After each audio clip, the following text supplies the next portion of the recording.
Aloha, everyone, and thank you for joining us in another one of our community conversations. Today's conversation is entitled Insights for a Sustainable Future. What can we learn from the climate crisis and COVID-19?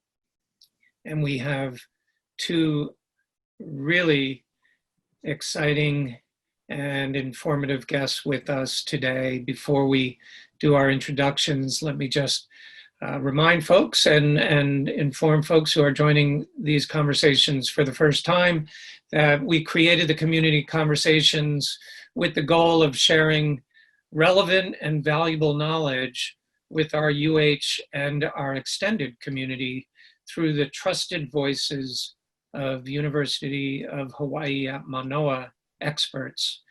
Our series aims to inform and inspire UH students, alumni, donors, and the members of our extended UH Manoa Ohana. So again, thank you all for joining us. Without further ado, let me introduce our two guests today. Dr. McKenna Kaufman serves as the director of the Institute for Sustainability and Resilience at UH Manoa. She is also a professor of urban and regional planning at the Manoa campus. She teaches graduate courses in climate change, environmental planning and policy, and most recently, I think more recently, a lot more discussions about resilience in the context of climate change. Her research interests include greenhouse gas mitigation, energy policy, and alternative transportation strategies. She holds a bachelor's degree in international relations from Stanford University and a PhD in economics from the University of Hawaii at Manoa. She is a research fellow with the University of Hawaii Economic Research Organization, which has played a prominent role in the state over the last 3 months, certainly, if not for decades. Also, McKenna is a member of the City and County of Honolulu Climate Change Commission. And I want to just point out and thank McKenna and Darren in advance for the fact that these are two of our most active faculty when it comes to our work out in the community. And with that, I will introduce Darren. Darren Lerner serves as the director of the University of Hawaii Sea Grant College program. For those of you who are not familiar, Sea Grant is a major national program housed on every single coastal state, including the states that border the Great Lakes. It is housed under NOAA. Our Sea Grant program dates all the way back to 1968. And the Sea Grant College program supports all sorts of innovative programs of research, education, and extension services, that is community outreach and engagement, directed to the improved understanding and stewardship of our coastal and marine resources. Among many duties, Darren coordinates legislative and congressional interactions. He serves on too numerous for me to mention here today, state, regional, national boards, task forces, and committees. Darren also serves as the consortium director for the Pacific Islands Climate Adaptation Science Center, one of 8 such regional centers in partnership with the U.S. Geological Survey. His research activities are focused on the environmental physiology of fish, with more than 50 peer-reviewed publications in this area, as well as others in the areas of water resources and education. So wow, we are fortunate to have you both with us here today. And what I love about this grouping is we're going to see how your work really comes together in support not only of science and knowledge, but also student learning and community outreach.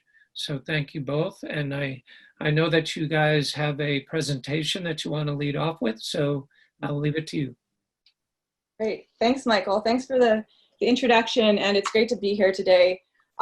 We wanted to start with just a really quick introduction to what ISR and Sea Grant do, particularly for ISR, because it's a relatively new endeavor on the Manoa campus. I think a lot of our listeners might not know what it is.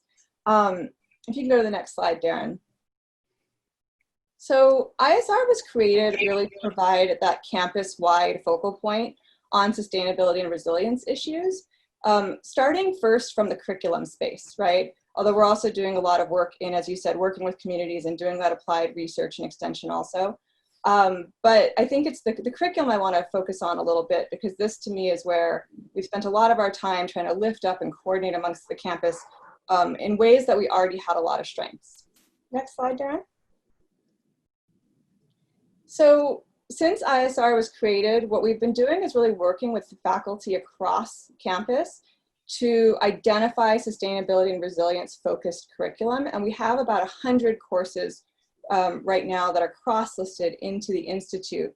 And the idea here is it's really giving students a way to navigate this very multidisciplinary, complex topic through what is now 30 different departments, right? Which I think is fantastic, right? We're giving students a way to work with 30 different departments now in a degree program. So last spring, we were able to launch a Bachelor of Arts in Sustainability, working off of this curriculum in collaboration with the Interdisciplinary Studies program. And this is just a sample of the departments that are contributing to this really interdisciplinary BA program. And from my perspective, this is really about giving students that toolkit to really think from multiple perspectives to become the sustainability problem solvers we need for our many different environmental sustainability challenges and resilience challenges. Next slide, Darren.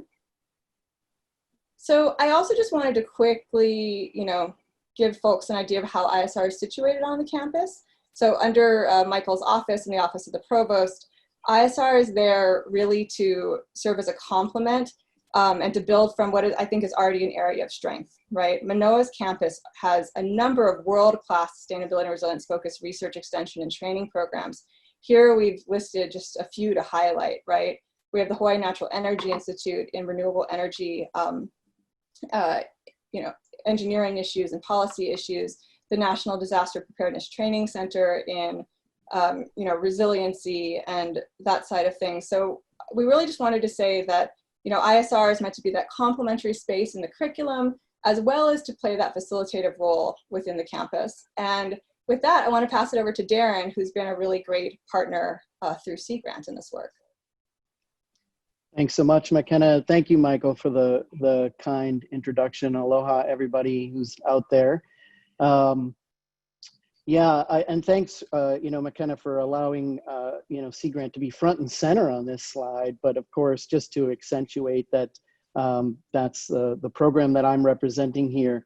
I think it's worth certainly to underscore that these are only a few of the programs on campus that really engage in these broad disciplines under sustainability and resilience. And that there's a lot of partnership between the programs, and none of these programs really can move forward in and of itself. And it's really the integration of the work that they do that produces such significant results around the state and frankly in the region. Michael touched upon this. I wanted to just show an image of what this looks like. Of course, all good maps move Hawaii to, in this case, somewhere southwest of Texas. I think we all know better. Same for Alaska, and we have programs in Guam and Puerto Rico too. It's always interesting to see where the maps move us around. But we are 34 Sea Grant College programs across the nation.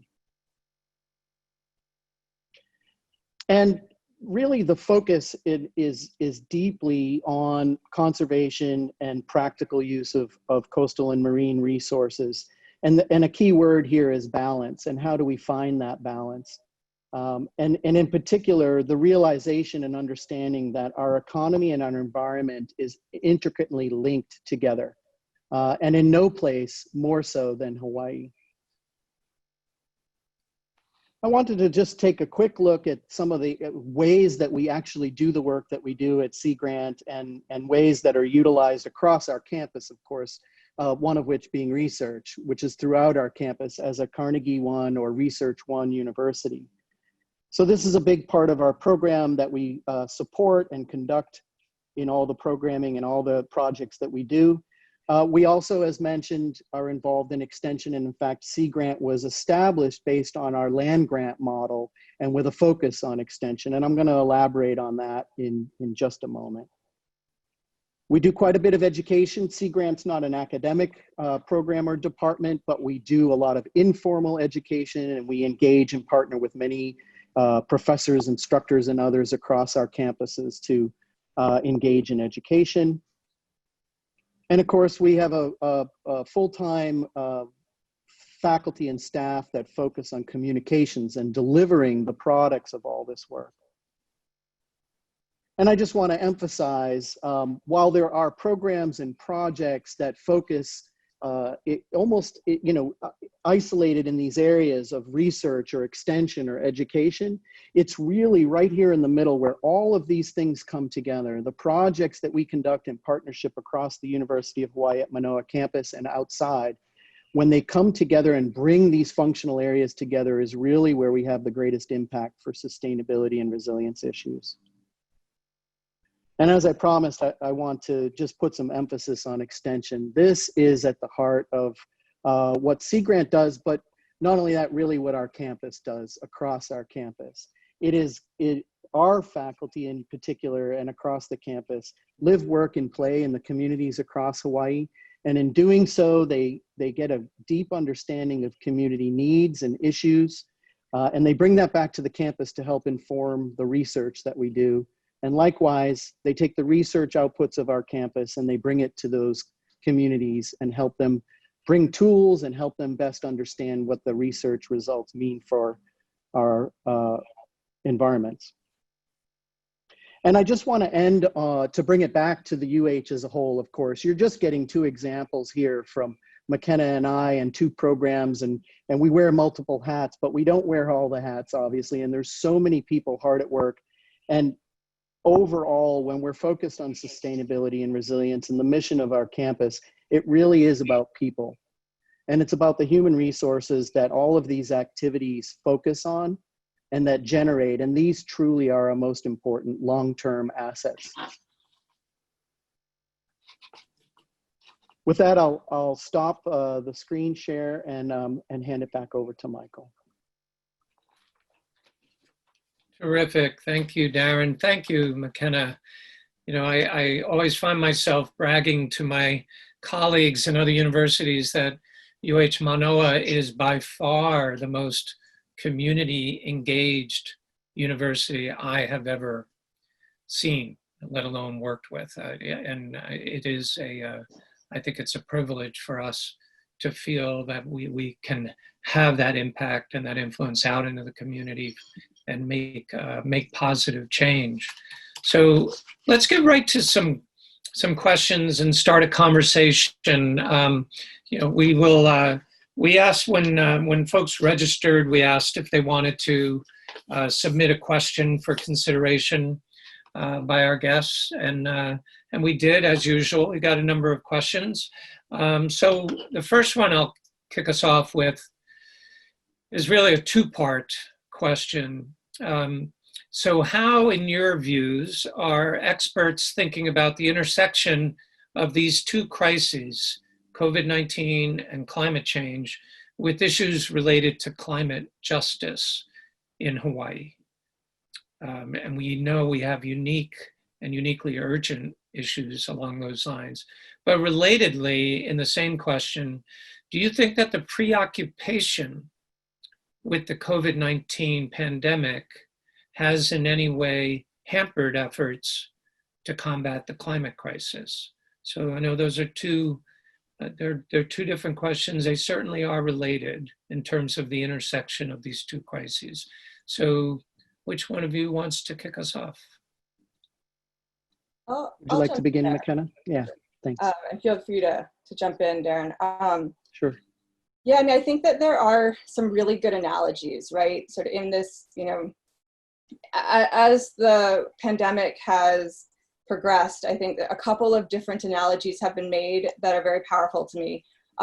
Two kind of come to mind that I keep going back to, right? The first is, you know, the way that the urgency with which we've been addressing this pandemic is the urgency by which we need to be addressing climate change, right? That, you know, all of this mobilization is what needs to happen similarly, right? And I think the second analogy is also, this is also, you know, epidemiologists had warned us about pandemics like this, and we really weren't prepared.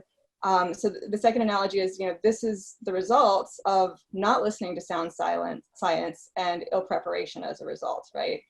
I think that, you know, as the pandemic goes on, that analogy can also be extended towards, you know, the science around, the recommendations of science around masks are getting much more clear, yet we're not really doing it, right? So again, ignoring the science, and then the situation starts to spiral out of control.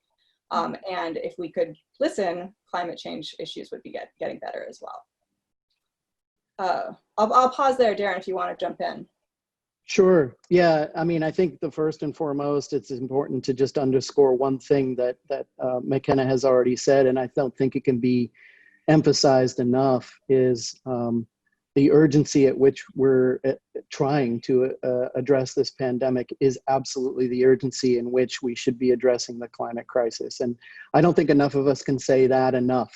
And part of the issue is that the climate crisis is, I guess I would just say in a general sense, slower moving, and hides in ways that the pandemic is more obvious. We see people, or we see at least the numbers, if we're fortunate enough to not know someone, of people really suffering or succumbing to the pandemic. And we might not see that as obviously, at least not yet, with the climate crisis, but it's certainly occurring. I think the other part to address, and another parallel really, is the way in which both have kind of significantly more impact on underserved and underrepresented communities. Both the pandemic, as I'm sure many on this webinar have heard through various news reports, is more hard hitting on these communities. It's hard hitting on these communities for a number of reasons. I guess one example that's specific to Hawaii, for instance, is that you have, in an underserved community, you often have many more people living together under one roof, and they often work in jobs that simply can't be done from home. I think we're in quite a good position, at least the three of us sitting here today on this webinar, and maybe many of you, that we can do our work from home, and that's a privilege. Many cannot, and so then they go out to these jobs, they come back, and they're inadvertently sharing. The climate crisis has a direct parallel there, and it's certainly some of those same communities who either come from places or whose relatives are in places across the Pacific that are some of the first to be experiencing the real impacts of the climate crisis. So just a couple examples. I don't know if you want to go back, McKenna, or to the next. Yeah, no, thanks for that, Darren. I think that's a really important point. And to get to the second part of your question, Michael, you know, a lot of people have been pointing to, you know, there've been dramatic greenhouse gas emissions reductions as well as other air pollutant reductions, right?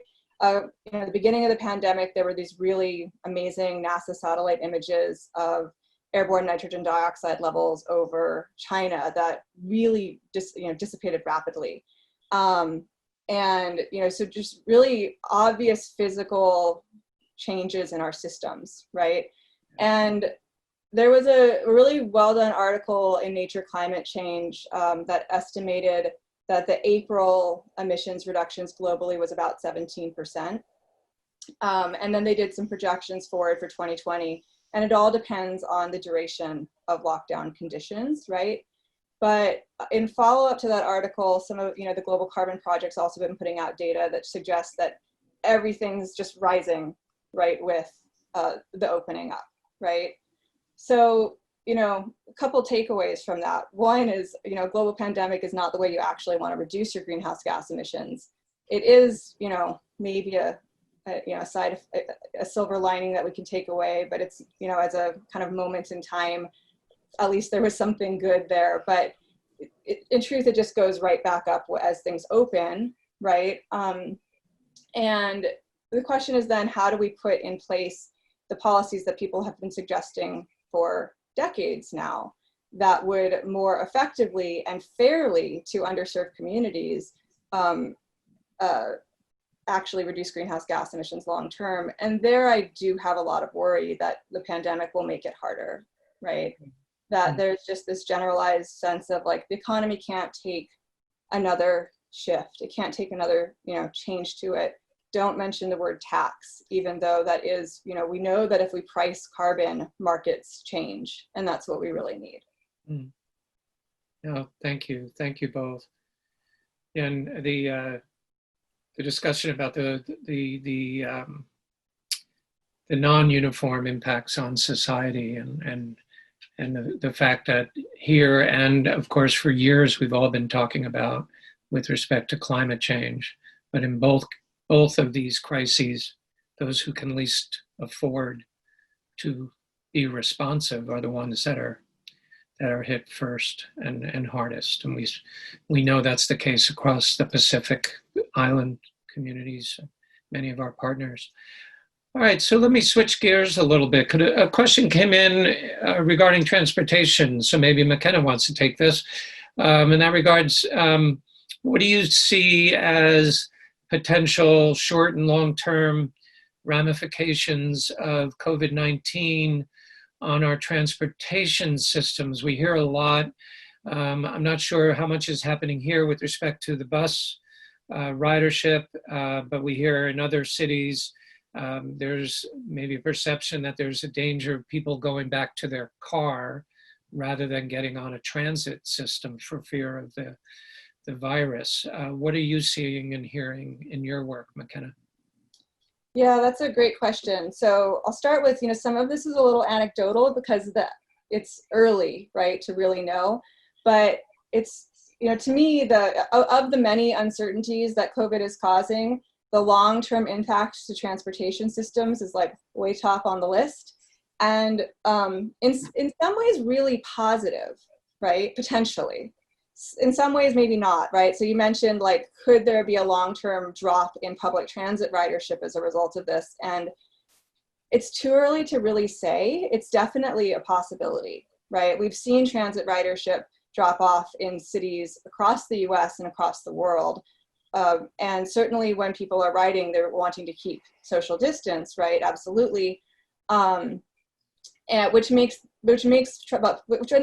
public transit's ability to be a greenhouse gas emissions reduction strategy, right? At least temporarily. And so I think that is the big unknown, right? If there's a vaccine, soon, and people, feel comfortable getting on the bus again, by all means, that's, hopefully not going to have any lasting long-term stigmas. If that's not the case, then it could endure a lot longer, which would be really unfortunate, right? So to me, that's kind of the potential negative wild card that we're experiencing. And that said, I've been really impressed with transit agencies being extremely nimble in terms of cleaning and keeping their services safe, because the other part about that is that for people who are still riding the bus, it's because they need to, right? It's like a backbone, core, essential service of how people are getting to their jobs. And so it really is an equity issue to make sure those services keep running and keep running safely. So I think that's kind of on the transit side, but, could there be longer term, positive benefits of what we're doing right now, right? Like we've all learned a lot about video conference and, that might have some, I think that absolutely will have positive impacts. It's not maybe at the scale it needs to be in order to totally tackle climate change, but there's also no one magical thing, right? The fact that we all got much better at this quickly is a super positive thing that we should keep, right? I think people will definitely think twice about getting on an airplane for, business meetings now, when this is a pretty seamless way to conduct business. So there's, the telecommuting aspects that I think there's a lot of learning from, that some of it will endure.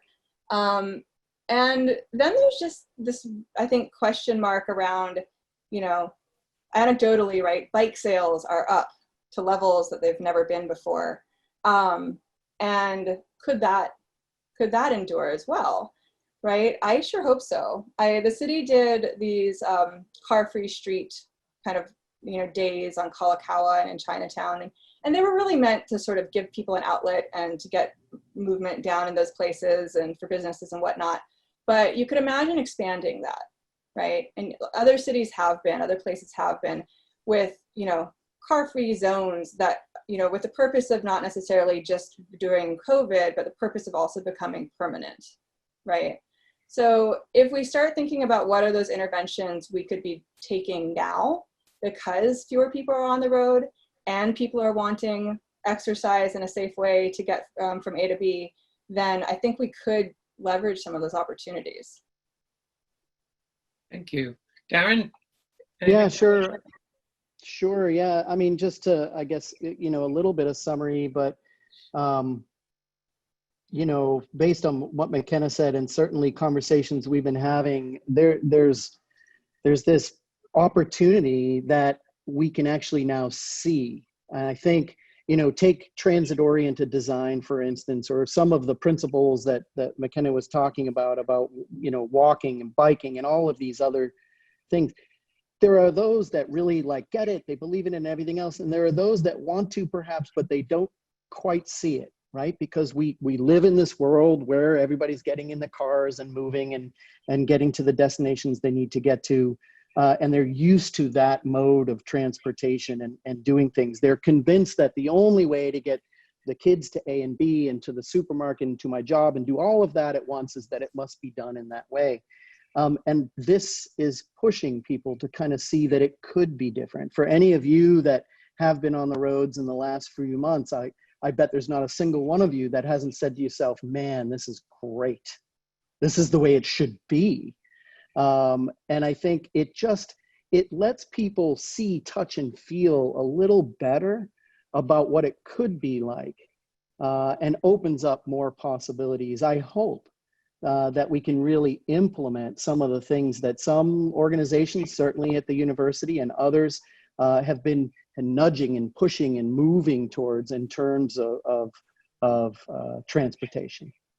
Great. Thank you. Thank you both. I had one thing there. Go ahead, McKenna. So I think it's important to point out though that, right, this is things that the state and local level can really do and interventions that could be had in this moment that I think are really positive. But we also need to pay attention to what's happening at the federal level. And in this time period, the corporate average fuel economy standards actually just got rolled back, almost cut in half from what was gained in the Obama era corporate average fuel economy standards. And those have gone into effect since we've been in lockdown. Right. So in terms of broad structural market issues, we're not there, where it's getting worse.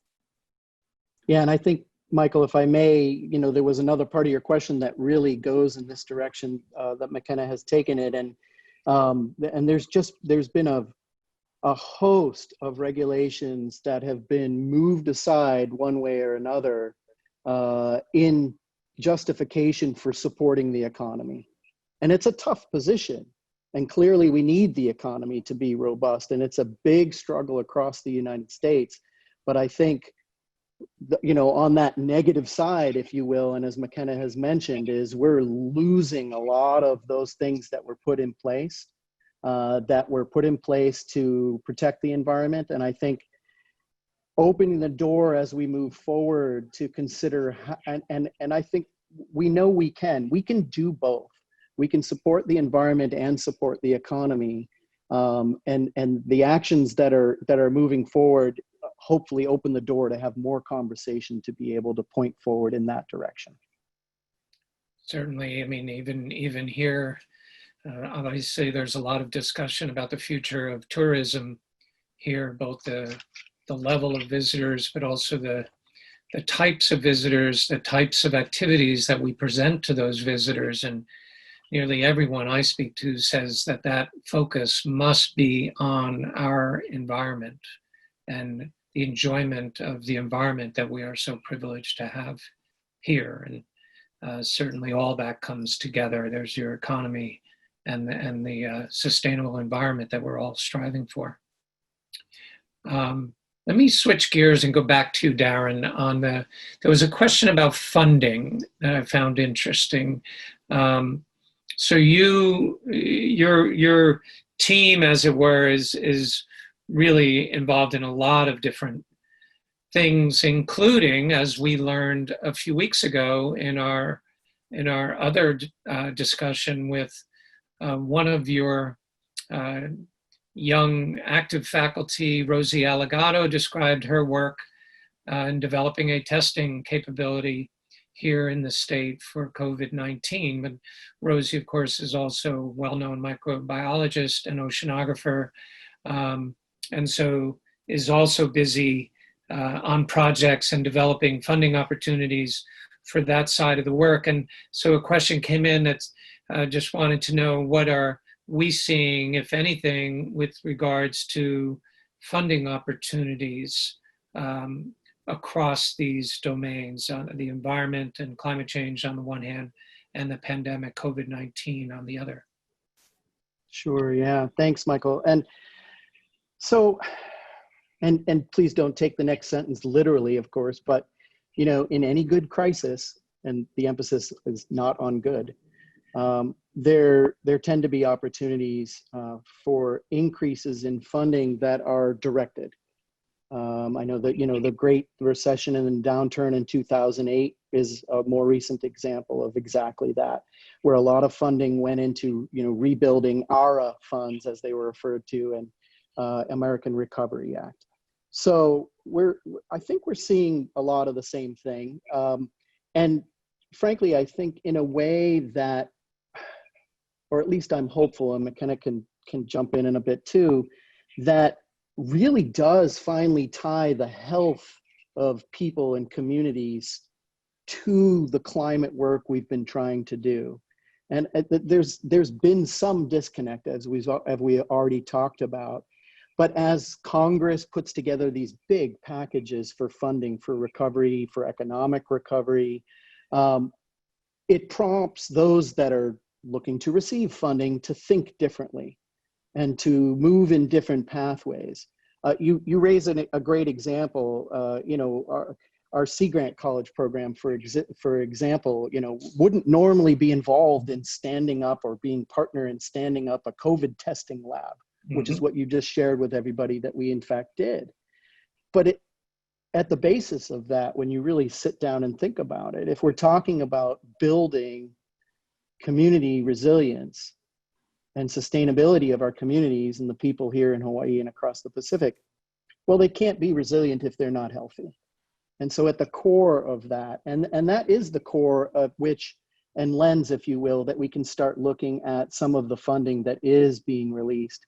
And some of it very much targeted on that intersection. I mean, Congress too, they're people, right? They realize that there is this connectivity. There is many in the federal government that see the connection, and that perhaps the health piece, at least in some circles, was a missing piece, and that we can connect the dots, and that we have opportunities that are being visualized, like the example we talked about with less traffic on our roads, that perhaps give us better insight on how we might move forward. Thank you. McKenna? Yeah, I think I'll just jump in with, like, you know, the way that the CARES Act monies have come down so far, right? Really, I think, well targeted towards, you know, additional unemployment benefits, payroll protection, really making sure people can be made whole in this transition, right, for this duration.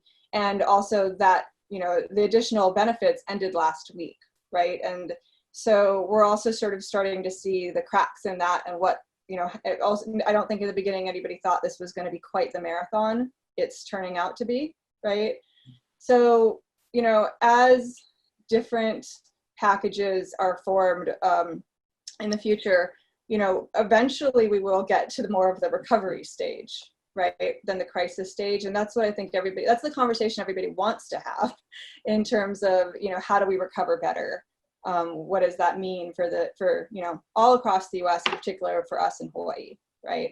And so, you know, when those kinds of funds come down, if they do and when they do, you know, I do think there's been a lot of good thinking here on how to potentially put that to work. So.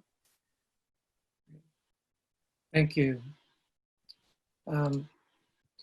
So a question I read was really very timely, obviously prompted by Hurricane Douglas and that near miss. Um, if you watched the coverage, you saw so many of our faculty on the air describing the risk and afterwards that near miss by 20 or 30 miles. I think like the person who sent in this question, many of us wondered in a COVID-19 environment, what would it mean to gather or to have to gather thousands of people in shelters Mm-hmm. On an island with no ability to move via air travel or whatever. Everybody needs to be taken care of here on this island and the neighbor islands. And you think about what the possible impacts could have been with 105-mile-an-hour gusts on our communities. I wonder, when you guys were watching the coverage, were you thinking about that? Again, this confluence of Mother Nature and environmental disaster coupled with a pandemic. I could jump in if you want, McKenna. Yeah, I mean, the direct answer to your question, were you thinking about that? Absolutely. Along with praying that it wasn't going to hit us. Let's be frank. We entered into this pandemic and we entered into Hurricane Douglas's approach well far behind the amount of shelter we need, plain and simple. So when you add the need for social distancing in a shelter, I don't mean to be tongue in cheek here, but it's almost laughable. And I don't, that it's very serious in that way.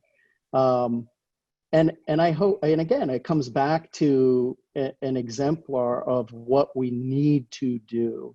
There are lots of solutions. Building more shelters is clearly not the only one. I think we need to think very seriously about the number of people we have here and our capacity to shelter them in a storm. But we also need to think about our infrastructure across the board. So much of our infrastructure that supports our daily lives is in harm's way to these storms, and especially if and when these storms combine with other types of hazards. And we know from the research going on at our own university and across the nation that the combination of these is real in climate change, and that we're seeing more frequency of storms, we're seeing an increased severity of storms, and that the potential synergies of these coming together, never mind with a pandemic, which is what we were looking at potentially.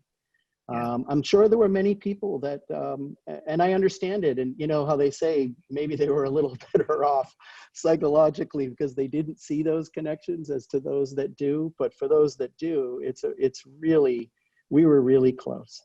Yeah. And I hope we take advantage to, and there's lots of ongoing work that's focusing on looking at our infrastructure, looking at not only the placement, but how it functions, and just looking at our housing stock, and really thinking seriously about how we make that the residential components of our islands more resilient and more sustainable, because we will see these events. Hopefully we never see them colliding with another pandemic, and hopefully we don't see a pandemic, but these are all real possibilities. Yeah. McKenna? I don't have much to add to what Darren said. I think you really covered it all, but I mean, it was really close for these two issues to collide, and we were already going into it poorly in terms of shelter capacity, right? So, and in general, we're sort of entering hurricane season, right? So this is something that I think is going to just be a huge challenge this fall for, hopefully not us again, statistically speaking, but maybe, right? Like, we're not out of it. We're just kind of in the beginning of it. But definitely we should be expecting to see this sort of, in lots of other places, and how we're going to deal with this. But I think for Hawaii, it highlights the need to really continue to think. I mean, a lot of people are working on this, right? There's been a long call for better shelter systems. It was, maybe this kind of makes that more acute. yeah, it was striking to me watching the East Coast states, one after another, and their experience a few days ago with their emergency managers asking people if they could at all possibly shelter in a home, please shelter in a home. Right. Maybe the very first time I've ever seen that sort of a call go out during a hurricane. And the same, of course, was said here.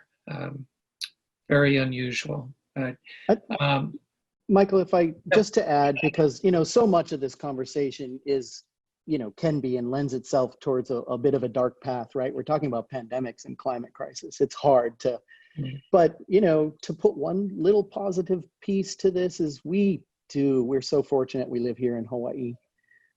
If we face something of that nature, if Douglas had come and hit us harder as a Category 1 hurricane, if people were displaced from their homes, we have an environment compared to others that we can deal with to some extent, right? Our homeless population knows this, unfortunately, and we'd like to solve that problem.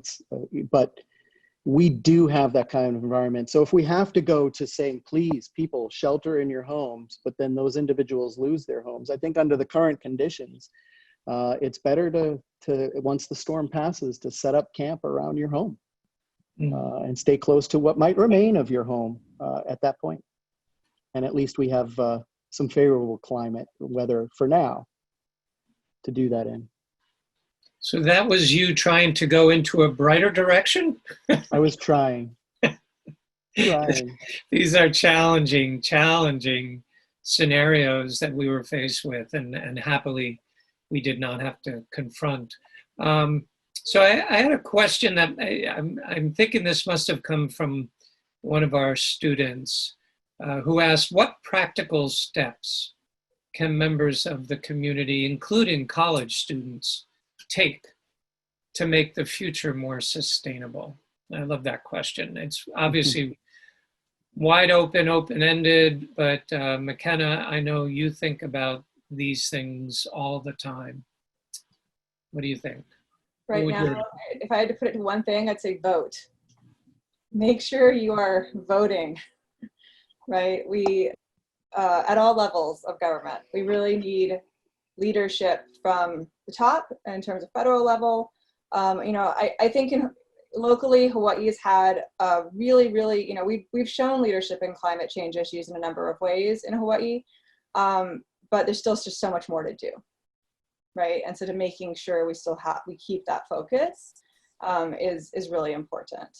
I think really focusing on the implementation, right? So it's, vote, it's show up, show up to those demonstrations, right? Make sure you're using the services that people are wanting to provide, like, can we start getting the biking numbers up, right? I mean, to be clear, they're really low, right, as a percentage of mode share.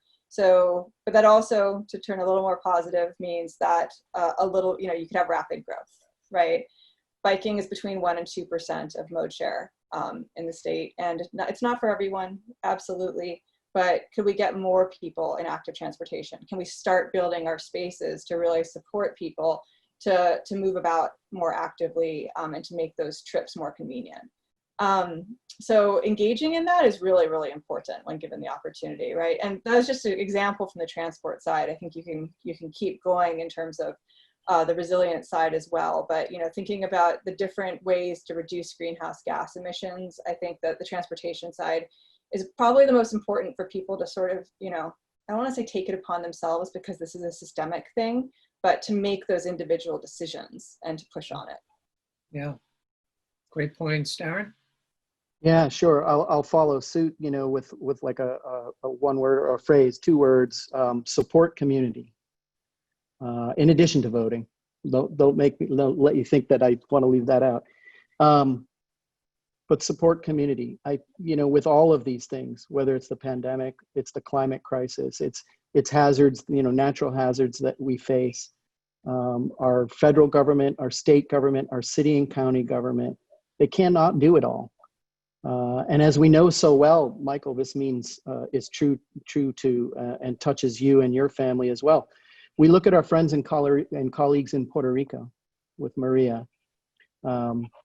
Community, family, community, and people in the community. If they sat around waiting for governments, and I'm not bashing governments here, it's just a reality that they cannot do everything. And frankly, you know, the people who work for governments, they're part of community too. So we're all in this. And again, whether it's the pandemic, it's the climate crisis, it's these other hazards, I would say for anybody, focus on community, help community, and help build that resilience, along with the policies that continue to move and shape, and government agencies that can do certain things here and there. It has to be an all in. For any of us, and no less so than when you're on a remote island in the middle of the Pacific.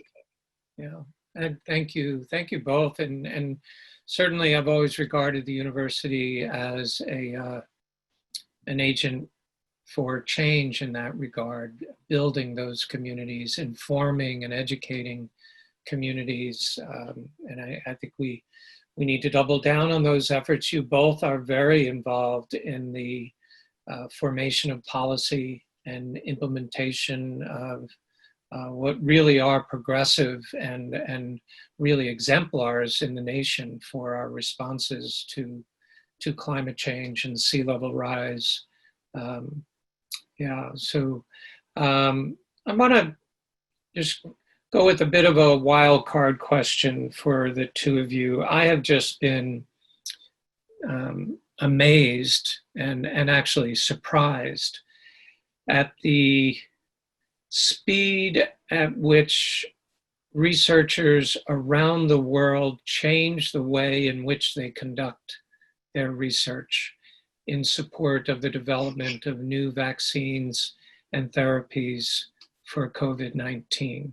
It seemed like in a matter of weeks, if not days, scientists were not only collaborating internationally, and we've all done that in our careers, that's not something new, but they were doing it at a rate and with a degree of sharing of data and information to the point where still now research results, findings that would normally have been, if not downright hidden for intellectual property purposes, they would have been run through the usual peer review process, perhaps taken 6 months to a year.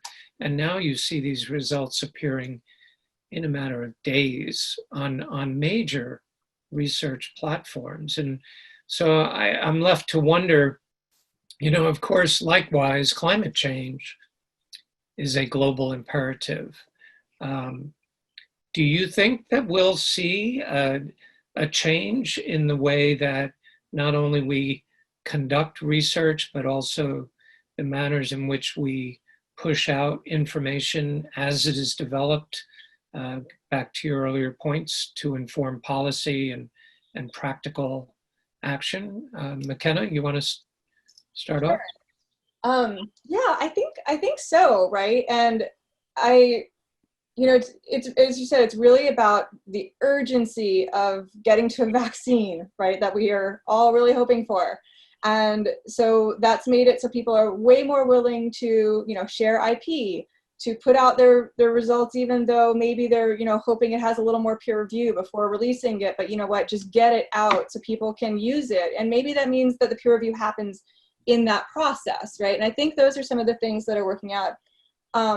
You know, different disciplines have different cultures around this historically, right? Some disciplines very much put out working papers and all, you know, very, very transparent about their methods and their data, and sort of put out, you know, all of that. And some disciplines are a little bit different in terms of, no, it has to go through this step and this step first, right?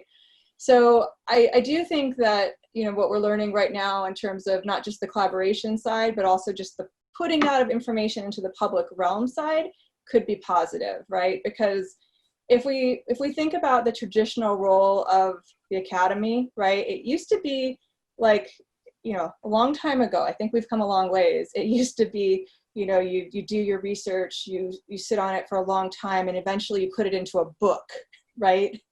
And the book maybe eventually got distributed, and then eventually, a decade later, maybe you saw it implemented. And that was the movement, not that books are dead, they're still very much alive and they serve a role, right?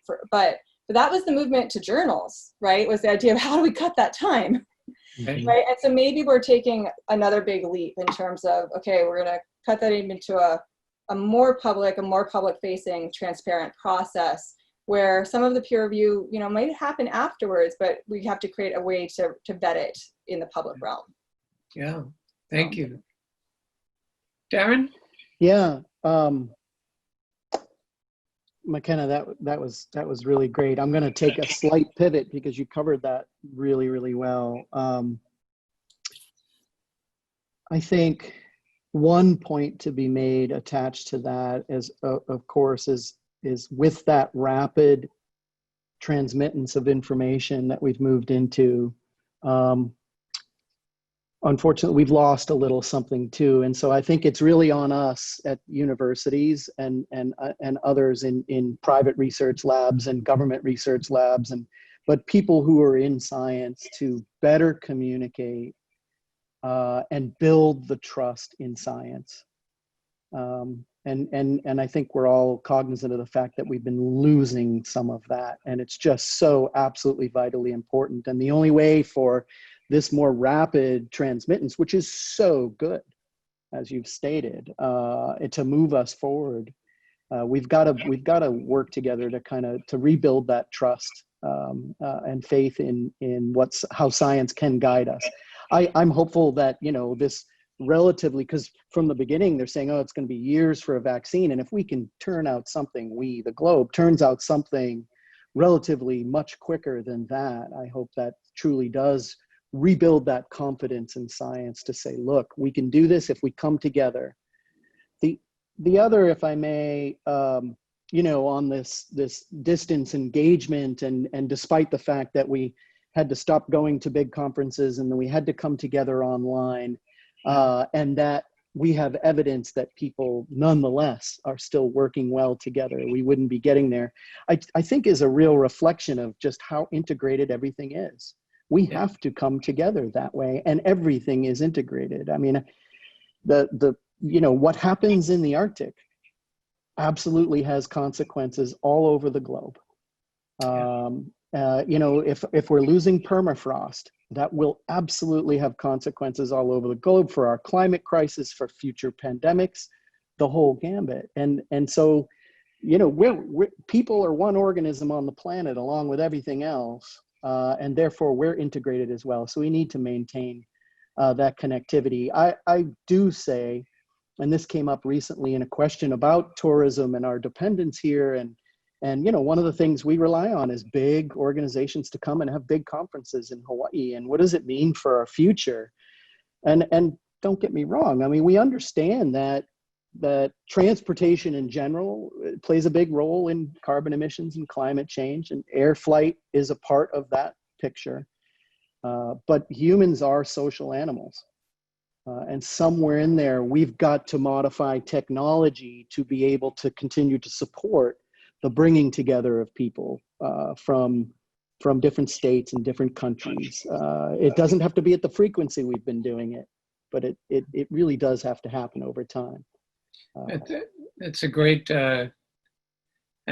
point, and I think I'm going to use that as a segue to our closing remarks, which I will begin by thanking the two of you. I know how busy you both are. You took the time, not only today, but the time and effort to prepare for this, and I know that everyone who is watching gained a lot of insights today.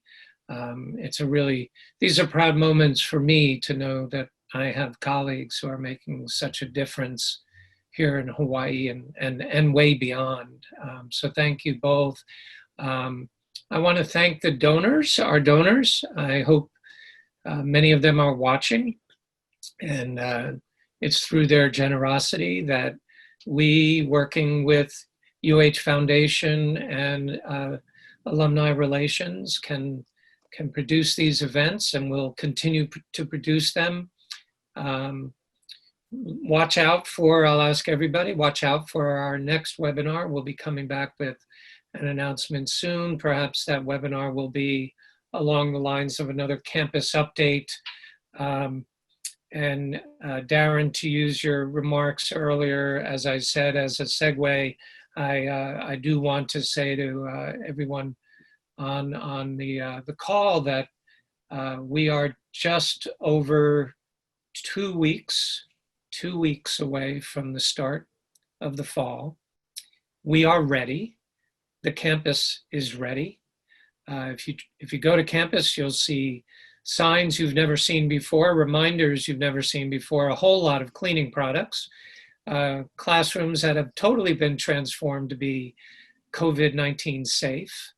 80% or so of our classes will be delivered either online fully or partially online. We've prepared our residence halls. We are already having students return for the courses, particularly those students who live off campus. Will be moving into the residence halls in the week or so ahead. Orientation has continued virtually, and Darren, to your point, everything I have learned since we shut down in March suggests strongly, as you said, we are social animals. And whether you are a staff member or a faculty member or a student, people are thirsty for that personal interaction. A lot of our online classes, the vast majority, are going to be synchronous, that is real time, back and forth between the students and the faculty. We are outfitting more than 100 classrooms with state-of-the-art two-way audio-visual to allow a faculty member to be in the classroom and teaching students who are remote. It's been quite the experience working with faculty like you two and staff, but we are, I think, ready, and thank you, and thank any of the faculty or staff who are listening. It's been an amazing team effort. So we're looking forward to the next 2 weeks, and we will see you guys, and we'll see all the people online in a future one of these community conversations. So again, thank you, McKenna. Thank you, Darren. Mahalo, Michael. Be well. Mahalo, everyone. Thank you, Michael. Thank you, Darren. Thanks, everybody, for joining.